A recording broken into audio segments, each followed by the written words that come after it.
Welcome to the Ontario Mortgage and Real Estate Insights podcast, your go-to source for the latest developments, trends, and regulatory changes in the industry. I'm your host, Steve Hammond, here to provide you with insights sourced from reputable news outlets to help you stay informed and make well-informed decisions. This podcast is brought to you by Real Approved Inc., a trusted mortgage brokerage dedicated to helping Canadians achieve their home ownership dreams. Visit realapproved.ca to learn more about how our experienced team can assist you with your mortgage needs. Let's dive into today's episode. Today, we're discussing the significant news that Rocket Mortgage Canada is winding down its business operations. This decision comes as part of a strategic move by its parent company, Rocket Companies, to focus more on the American housing market, where it has been serving clients for nearly 4 decades. That's right, Steve. It's always tough to hear about a business winding down, especially when it has helped so many Canadians achieve their dream of home ownership. Rocket Mortgage Canada has been operating in Windsor since 2020, and it's sad to see them go, especially for the employees who have been dedicated to their work. Absolutely, Janine. The company did mention that there will be roles available for some team members at Rocket's other Canadian businesses, like Lendesk and Rocket Innovation Studio. However, it's unfortunate that the majority of the team members will be out of a job. The company is offering 3 to 6 months of salary based on tenure, along with 4 months of extended health coverage and career transition services, which includes one-on-one career coaching, resume building, and job search assistance. It's good to know that Rocket Mortgage Canada is providing some support to its employees during this transition. Change is never easy, and these measures can help ease the burden for those affected. It's also reassuring for current clients to know that all loans in process will proceed without issue, and the company remains committed to supporting them through this transition. Yes, the company has assured that the wind down of operations will be completed by June 27, 2025. This gives current clients some time to adjust and make any necessary arrangements. It's important for businesses to handle transitions like this with care and responsibility.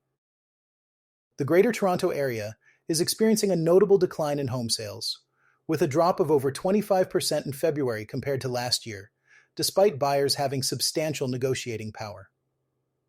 Janine, what do you think is driving this trend? Well, Steve, it seems that high mortgage costs are one of the main factors weighing on potential buyers.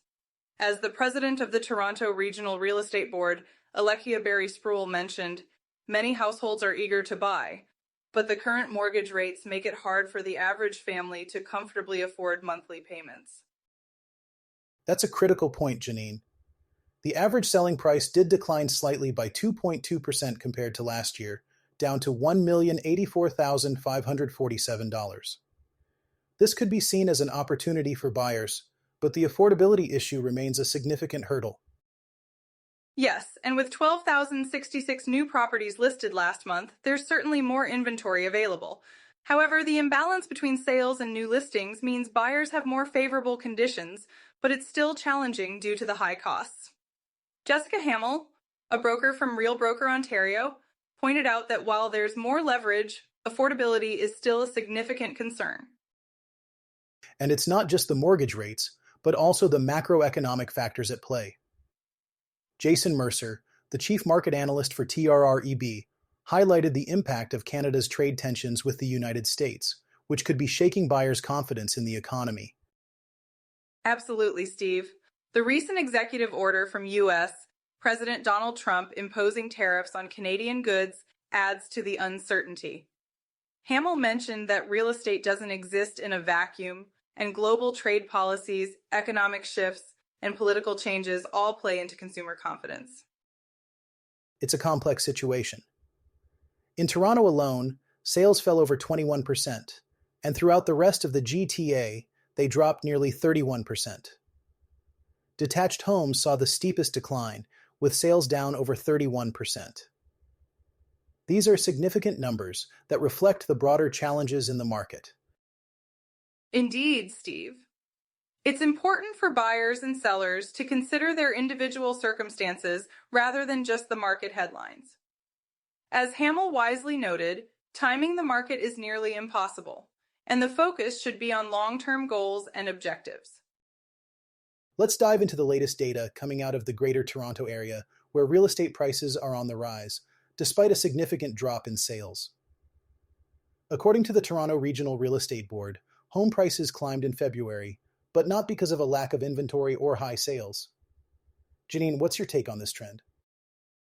Steve, it's quite interesting. The benchmark price of a typical home increased by 0.4% in February, reaching $1,073,900. Although that's still 1.8% lower than the same time last year, it's important to note that sales plummeted to one of the lowest levels on record, with just 4,037 sales in February. This is a stark contrast to the soaring prices. Exactly, Janine. The inventory hit its highest level since the 2008 global financial crisis, with 12,066 new listings. This situation typically signals an oversupplied market, yet prices are still climbing. It seems like this is being driven by what experts are calling credit-driven exuberance. Yes, and while this might be perplexing from a traditional supply and demand perspective, it's crucial for buyers to remain cautious. The Bank of Canada has warned against mortgage tinkering, which could lead to market instability. With fewer buyers and more sellers, the sales to new listings ratio fell to 34% in February, indicating an oversupply relative to demand. That's a great point, Janine. With the sales to new listings ratio below the balanced market threshold, it suggests that prices might not sustain these levels for long. Yet it seems some buyers are willing to pay more, perhaps without fully understanding the potential risks involved. It's a reminder for everyone to consider their long-term goals and not just get caught up in the current market dynamics. As we've seen, real estate doesn't exist in isolation, and broader economic factors, like the trade tensions between Canada and the United States, also play a role in buyer confidence. Absolutely, Janine. As we wrap up today's discussion, it's clear that while prices are rising, the underlying market conditions suggest caution. Whether you're buying or selling, it's essential to stay informed and consider all factors at play. Thanks for tuning in to another episode of the Ontario Mortgage and Real Estate Insights podcast. We hope you found today's insights valuable as you navigate the world of mortgages and real estate. Before you go, a quick reminder, Real Approved is here to make your mortgage journey smoother. Whether you're buying your first home or refinancing, their experienced team is ready to guide you with personalized support every step of the way. Visit realapproved.ca to get started and take the next step toward achieving your homeownership goals. Catch you next time, and stay informed with the latest industry insights.